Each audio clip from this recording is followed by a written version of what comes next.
लेकिन जो बीजेपी वाले उठा रहे मैं जो कर रहे हैं बीजेपी वाले, जो टाई बाई की बातें कर रहे हैं, तो बीजेपी वालों के पास कोई मुद्दा नहीं है। क्या विपक्ष के पास मुद्दा नहीं है? विपक्ष के पास तो बहुत मुद्दा है। आप बताओ कि आपके पास क्या मुद्दा है? आप माँ के रोना रोते रहोगे, माँ के आंसुओं से पकड़ते रहोगे या उससे भी आगे बढ़ोगे? आप गलतफहमी में मत रहिए।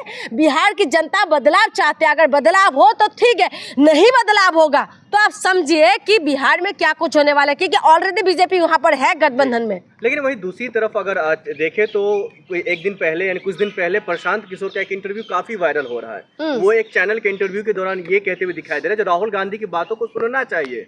वो विपक्ष का नेता है, अगर वो आरोप लगा रहा है चुनाव आयोग पर तो चुनाव आयोग को उनको प्रॉपर तरीके से जवाब देना चाहिए। तो क्या प्रशांत किशोर का जो झुकाव राहुल गांधी के या इंडिया अलायंस की तरफ है, चुनाव से पहले प्रशांत किशोर इंडिया अलायंस में शामिल होना चाह रहे हैं क्या? देखिए, शामिल हो नहीं हो ठीक है, लेकिन शामिल हो जाए तो अच्छी बात है। और प्रशांत किशोर ने जो अभी मुद्दा उठा रहे हैं वो मानते हैं कि इंडिया के साथ नहीं है, लेकिन प्रशांत किशोर का जो मुद्दा है वो जनता से जुड़ा हुआ मुद्दा है। ठीक है, जैसे तेजस्वी यादव मुद्दा उठा रहे, राहुल गांधी मुद्दा उठा रहे, ऐसे प्रशांत किशोर भी मुद्दा जो उठा रहे, स्कूल कॉलेज की बात करते हैं, आप घोटाले की बात कह रहे हैं तो ये मुद्दा बिल्कुल जेन्युइन मुद्दा है और उस मुद्दे पे बात होना चाहिए। लेकिन जो बीजेपी वाले उठा रहे मैं जो कर रहे हैं बीजेपी वाले, जो टाई बाई की बातें कर रहे हैं, तो बीजेपी वालों के पास कोई मुद्दा नहीं है। क्या विपक्ष के पास मुद्दा नहीं है? विपक्ष के पास तो बहुत मुद्दा है। आप बताओ कि आपके पास क्या मुद्दा है? आप माँ के रोना रोते रहोगे, माँ के आंसुओं से पकड़ते रहोगे या उससे भी आगे बढ़ोगे? सवाल ये है, जो एक वक्त तक प्रशांत किशोर को लगातार बुरा भला कहने वाली इंडिया अलायंस आज उन्हीं के गुणगान क्यों गा रहे हैं? देखिए, राजनीति में सब कुछ संभव है। आपने क्या बोला था कि नीतीश कुमार के लिए दरवाजा बंद? किसने बोला था भाई? अमित शाह जी ने बोला था ना। आज क्या हो रहा है?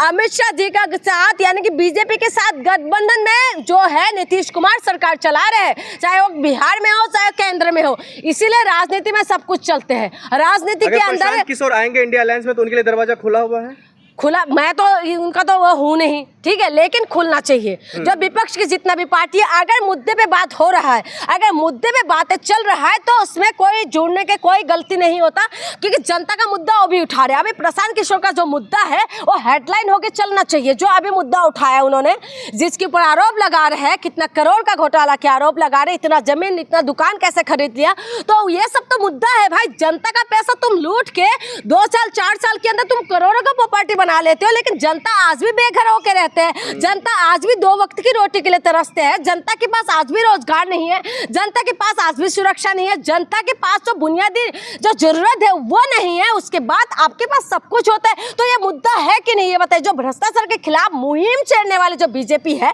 कि भ्रष्टाचार के खिलाफ हम लोग मुहिम छेड़ रखा है, हम भ्रष्टाचार ना तो खाऊंगा ना खाने दूंगा, मोदी जी का जो ये डायलॉग थे, आप बताइए अब उनके नाक के नीचे खाने वाले तमाम हो रहा है। जो आरोप लग रहा है, साबित करो। सरकार आपके है, पुलिस आपके है, सीआईडी आपके है, सीबीआई आपके है, सब कुछ आपके है, ईडी आपके है, तो इन्वेस्टिगेशन करिए ना। क्यों नहीं करे? कोई बात नहीं करे। जो मुद्दा हेडलाइन बनकर चलना चाहिए, हेडलाइन नहीं चला, ना मीडिया चला रहे ना विपक्षी पार्टी उठा रही है।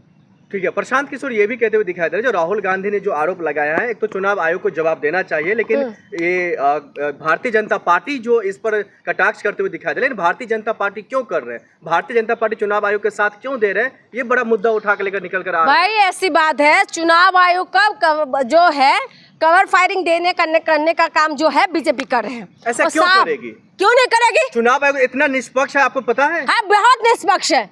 बहुत अगर निष्पक्ष है तो राहुल गांधी ने प्रेस कॉन्फ्रेंस करके जो आरोप लगा रहे, तो चुनाव आयोग दूध का दूध पानी का पानी क्यों नहीं कर दे देना प्रूफ। सारे प्रूफ क्यों नहीं दे रहे? क्यों बहाना मारे कि महिलाओं की प्राइवेसी भंग हो जाएंगे? क्यों ये सब ड्रामा कर रहे हैं? ये सब ड्रामा करने की क्या जरूरत है? दे दे वो प्रूफ। क्यों प्रूफ नहीं दे रहे? अभी राहुल गांधी ने फिर से प्रेस कॉन्फ्रेंस करके बताया, ठीक है, कि वोट को किस तरीके से पहले तो बताया गया था, कैसे बढ़ाया जाता है, कैसे अभी घटाया जाता है, वो काम कर रहे। तो राहुल गांधी के दूध के दूध पानी के पानी क्यों नहीं कर देते? सारी बातों को क्यों प्रूफ नहीं देते? चुनाव आयोग नहीं करता। चुनाव आयोग के ज्यादा जगह जो है बीजेपी आ जाते प्रेस कॉन्फ्रेंस करने के लिए, तो आप किसको मानेंगे बताइए? ठीक है, लेकिन अगर राहुल गांधी के पास पूरे सबूत है, राहुल गांधी के पास वो प्रूफ है जिससे वाकई में वोट डिलीट किया जा रहा है, वोट चोरी किया जा रहा है, तो राहुल गांधी तमाम सबूत को लेकर के सुप्रीम कोर्ट का दरवाजा क्यों नहीं खटखटाते? अच्छा, अगर उनके पास सबूत है तो जेन्युइन सबूत है। सुनिए, आपको पता है हरियाणा चुनाव का जो वो था ना, क्या नाम है, जो रिजल्ट के बाद तो चुनाव ये जो है कोर्ट में गए थे ये मामला, ठीक है, और कोर्ट ने बोला था कि सब कुछ देने के लिए उसके बाद बीजेपी ने क्या करा, कानून लेके आ गए, कानून लेके आ गए। आप बताइए, ऐसे ही इन्होंने यहाँ पर भी लेके आ गए थे दिल्ली सरकार में। जब आपको पता है कि अरविंद केजरीवाल का जब सरकार था, उस वक्त सारी पावर जो है सुप्रीम कोर्ट ने दे दिया था ना सरकार के हाथ में, तो केंद्र सरकार ने क्या करा था, फिर से कानून लेके आ गए और सारे अधिकार छीन लिया। तो इसीलिए मैं कह रही हूँ कि कोर्ट चले जाओ, कोर्ट चले जाओ। अरे कोर्ट चले जाने के बाद तुम लोग तो कानून लेके आ जाते हो, उसके बाद क्या करेंगे बताइए। तो इसीलिए मैं कह रही हूँ जो बीजेपी है इनके ऊपर विश्वास नहीं कर सकते, लेकिन जनता अगर उनके ऊपर विश्वास कर रहे है तो हमें भी पागल कुत्ते ने नहीं काट रखा है।